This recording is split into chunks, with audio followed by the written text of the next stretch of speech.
What's going on, everybody? This is Clint with the Die Hard MMA Podcast, and I'm stumbling over my words because today was absolutely bonkers. I've already lost my shit. As you can see, the tinfoil hat is locked and ready to go. We are taking one last look at the fighters competing at UFC Vegas 33 this Saturday, and we're going to try and find any extra little tidbit of value that we possibly can on these men and women who are going to do war for our entertainment. Today was nuts. It has been quite some time since we've had anything eventful to talk about on this particular show, and you know what? We call this bad boy the Undefeated Post-Weigh-In Show because we get to make reads based off these fighters, but those reads, something's got to happen.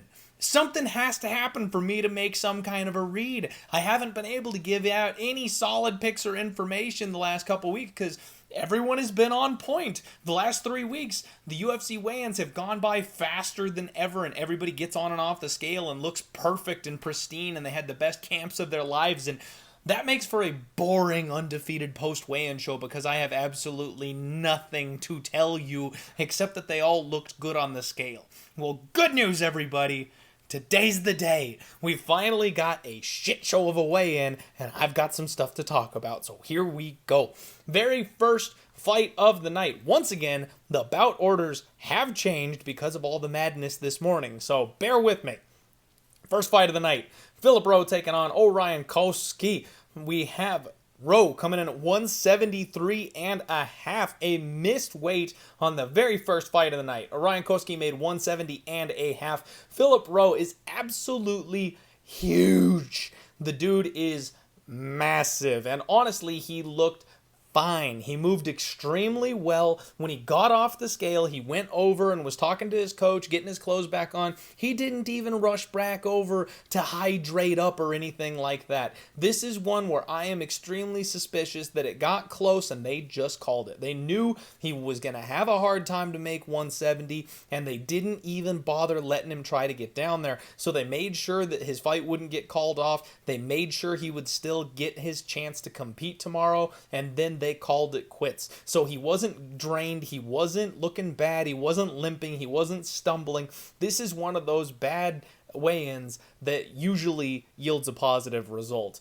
Uriah Koski came in no issues. I really have no concerns with the kid. It's only the second time we've really seen him on the scales, and he's kind of small at 170, so there's something to be said for that. When they faced off, once again, Philip Rowe is absolutely massive. He looks like he's 2 full weight classes larger than Uriah Koski. He's going to forfeit 20% of his purse. And man, I've already got a bet on Rowe. I beat a big line movement. I've got 2 units at plus 165. And folks, make sure this is on straight. I'm doubling down. I put 2 more units on Philip Rowe at plus 130. That's right. I have a total exposure of 4 units tomorrow on my guy Philip Rowe. I think Uriah Koski is going to be too small to handle this man, especially with the weight discrepancy. I think Philip Rowe's days at 170 are numbered. I think he's going to need to move up to 185. And I think that Koski is, like I said, a bit smaller for the weight class. He relies on his wrestling and his gas tank to break people late in fights. And maybe Philip Rowe has a bad weight cut and can't keep up in round 3 with this kid. Maybe we see another Koski round 3 finish here. But if that doesn't happen, I think Phil Rowe is just going to be too big for him. I think Phil Rowe is going to use that 9-inch reach advantage and keep him at range. Even if they grapple, he is the much, much bigger man. I think Koski is going to have a hard time getting Rowe down. I don't think he'll be able to physically control him up against the fence.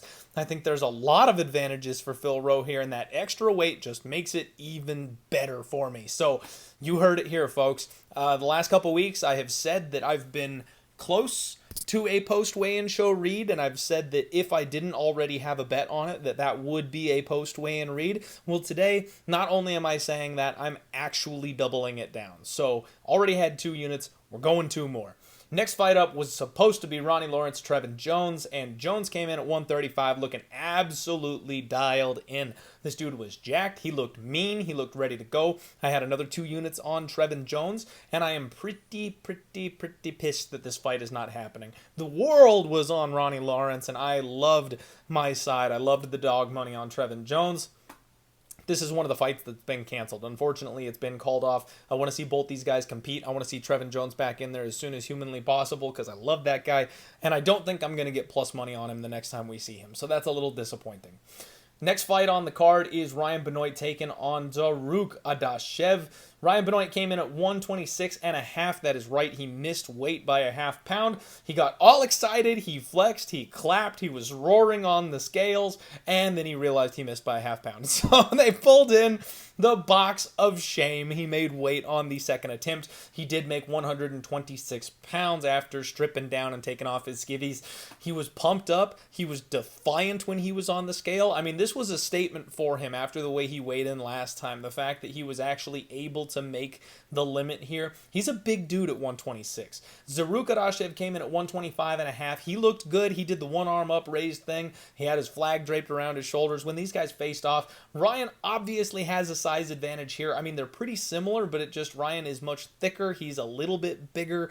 All around, Ryan's got a decent size advantage. So good face off. These guys are ready to go. I am very, very, very tempted. The longer this week goes on, the more tempted I am on Ryan Benoit. I just think we've seen the grappling be a problem for Zarrukh Adashev. Now that Ryan Benoit made weight, not only made weight, but looked good on the scales. I have no real concerns with him this time around.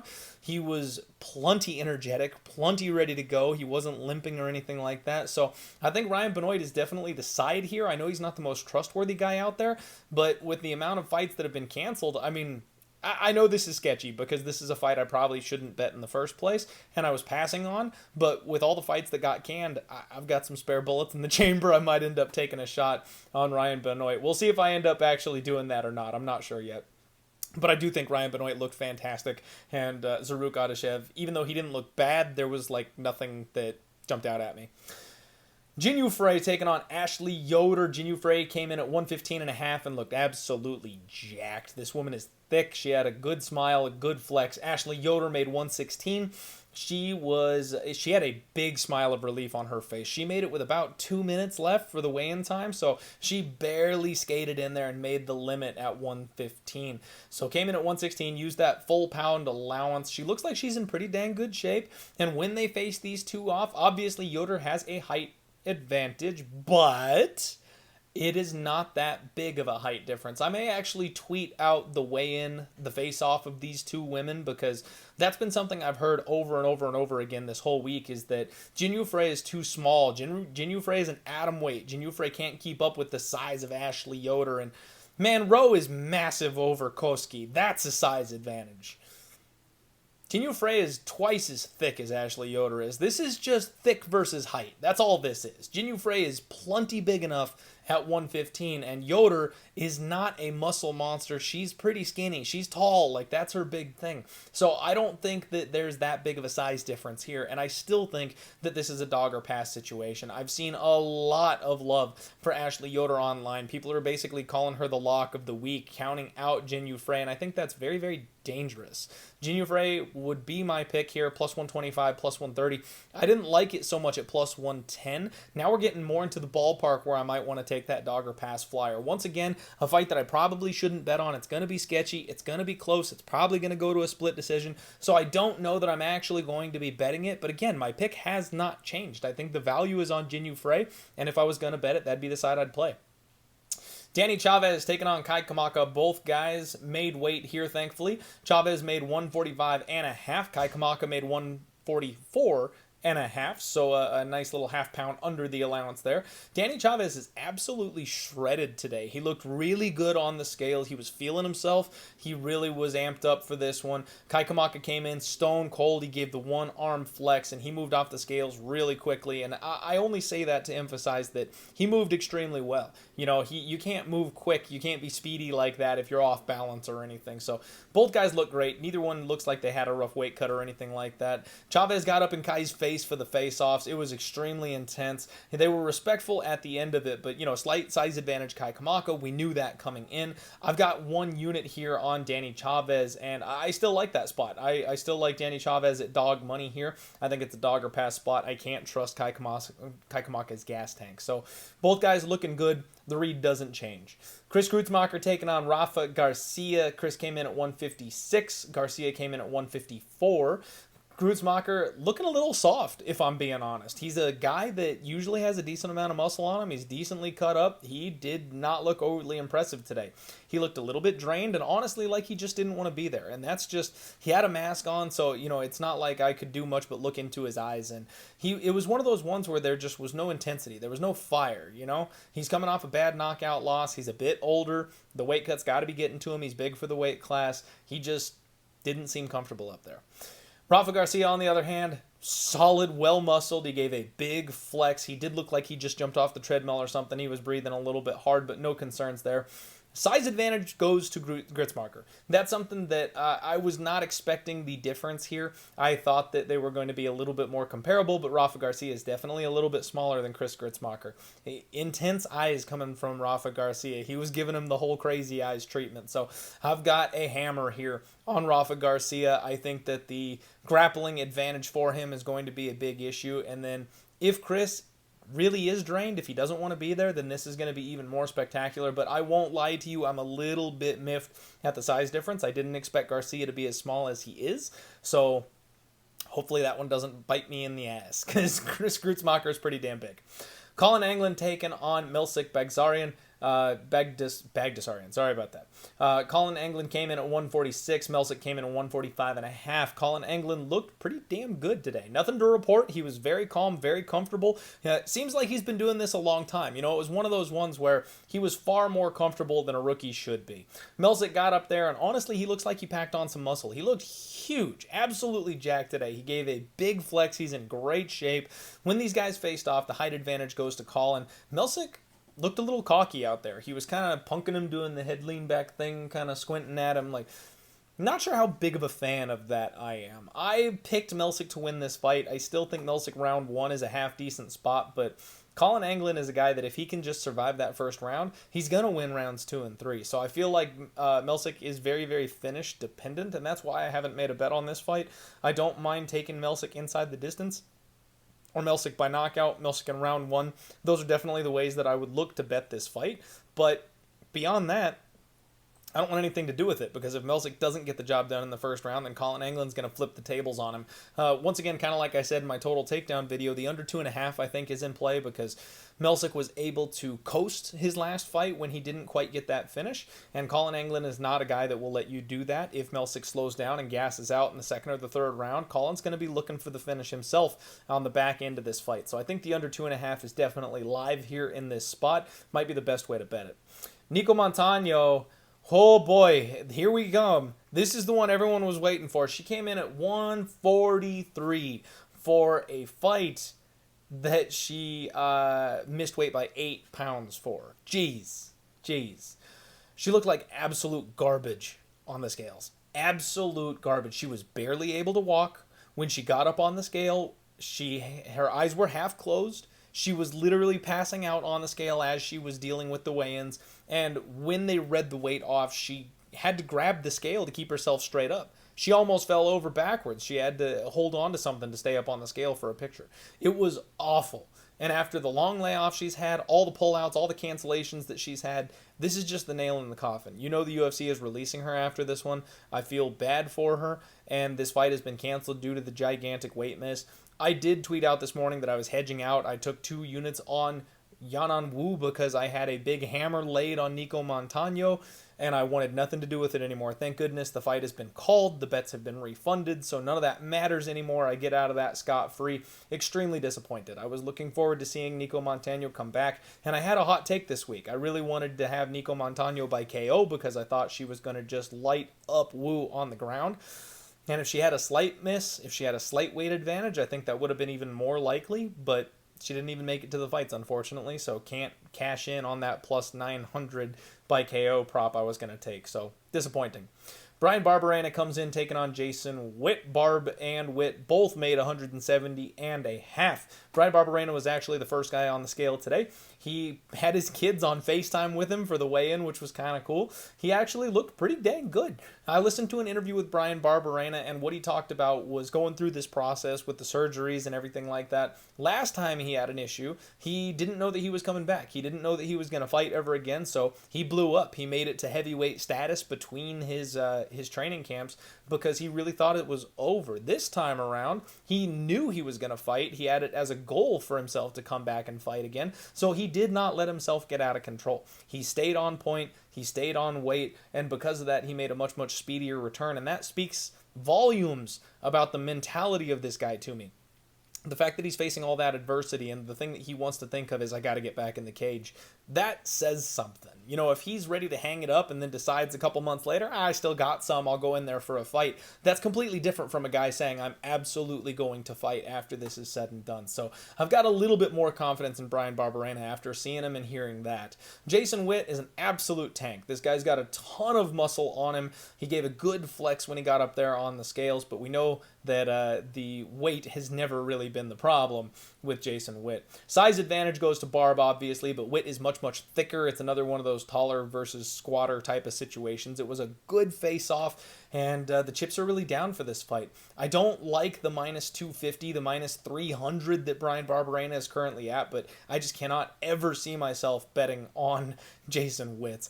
The under is in play, but again, it's mostly on Bryan Barberena's side, so I'm not quite sure how to approach this one. I still might end up taking Barberena by knockout or something along those lines because I do think it's the most likely outcome, but not a huge decision for me at this stage here now. Niklas Stolze coming in here against Jared Gooden. Both men make 170.5, and Stolze, actually both guys were just great shape. Absolutely great shape from both men. Shredded. Gooden is jacked. These guys are both ready to go. Gooden pounding his chest, sticking his tongue out, really stoked. I mean, this guy comes in on 3 days short notice and makes weight without any kind of a problem. Like, he's learn, Nico. Like, this dude's the professional here. Gotta love Jared Gooden coming in here and doing this, especially when he knows he's fighting for his career. He probably needs to get a win to avoid getting cut in this type of a spot, so shout out to Jared Gooden. Height advantage goes to Niklas, and crazy eyes go to Gooden. This was a really good face-off. Both these guys are extremely intense, and this is a relatively high-stakes fight, like I said. Stolze has a 0-1 record in the UFC. Gooden has an 0-2 record, so loser might even leave town here for this one. This is a spot where, honestly, I think the line is wide. I feel like Jared Gooden is being counted out way too early here in this spot. The dude is an incredible grappler. I believe he's a Brazilian Jiu-Jitsu brown belt. He's got heavy hands. He's got tight boxing. And Stolze is kind of a chess player on the feet. You know, he could win a decision here, but he doesn't have a jump out at you type of skill set, in my opinion. He's not the kind of guy who I am completely blown away by in any area of the game, so I don't know that he necessarily deserves a 2-1 spot here. And short notice replacement fighters have been relatively solid so far this year in the UFC, so I'm tempted to take a stab on Jared Gooden. I'm not gonna lie. I think that he's the more physically powerful man. I think he's got a path to victory with his grappling.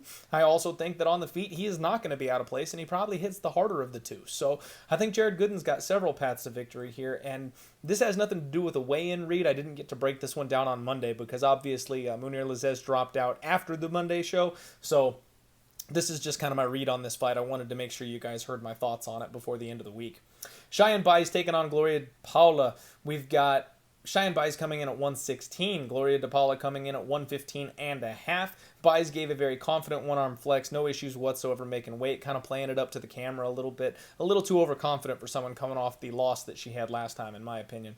Gloria Paula had extremely intense eyes from the get-go. She looks like she's out for blood, and she looked great. She was in very good shape. When they face off, height advantage goes to Paula ever so slightly, and it was a good one. These two women are both very confident. Both of them are a little upset coming off their losses, and this is another 0-1 versus 0-1 situation. One of these chicks really needs a win in this spot. It's another dog or pass situation for me. I know that Cheyanne Buys has a very clear path to victory with the grappling in this match, but I think DePaula is the much better striker of the two. So if she has patched up her grappling hole, this fight gets very interesting and is probably a very close point striking back and forth type of match. So probably not betting it, but I'm kind of thinking Gloria DePaula is the value side. Kang taking on Rani Yahya. Both men make 136. Kang is absolutely shredded and has just glorious hair. It's not fair. Some people win the genetic lottery and others don't and have to wear tinfoil hats to cover their shame on top of their heads. So that's just my own personal issues today. Kang looked excellent. He always does. Rani Yahya coming in. He gave kind of a half-hearted flex, but it's really business as usual for Rani, right? He's He's an absolute legend here in the UFC. He's done this time and time again. This is not anything new for him. He doesn't really play it up to the crowd even when he's on point. So I'm not reading too far into that. We've got a big height and reach advantage for Kang. This was a very respectful face-off between these two guys, elevated up to the co-main event here. Good for them. You know, there's not a lot of options here on this card anymore, unfortunately, for the co-main event. So can't really complain one way or the other. This fight has worked its way down to a pick'em. We've got Rani as a plus 100 underdog. He was about plus 120, plus 125 a little earlier in the week. Kang is sitting about minus 115, minus 120 in most places across the board. He's up to minus 135 in one spot, it looks like. And I kind of agree with the line. I feel like Kang is younger, he's taller, he's longer, he deserves to be the favorite here. But I also stand by the fact that Rani can submit absolutely anybody in this weight class. So if these guys get into a grappling tussle, I don't think Rani is going to be out of place, and I think he's got the more offensive game. I think he's going to have more opportunities to finish. Kang is probably going to have to survive and hope that Rani slows down late, and I would be tempted on another dogger pass spot here. The problem is there's not enough value. The line is not wide enough. I would be tempted on Rani if, back at that plus 120, maybe plus 130-ish. He was never there, obviously, but that's kind of the line that I would want. I don't want to lay this price tag with Kang, and I don't think I'm getting enough on Rani. So I'm going to say I'm rooting for Rani here in this spot, but I'm not betting this one. Main event time, Uriah Hall taking on Sean Strickland. Hall came in at 185.5. Strickland made 185 on the dot. Hall is in excellent shape as always. He's a very big, well-muscled dude. He gave the slow flex. He looks very relaxed up there, very confident in himself.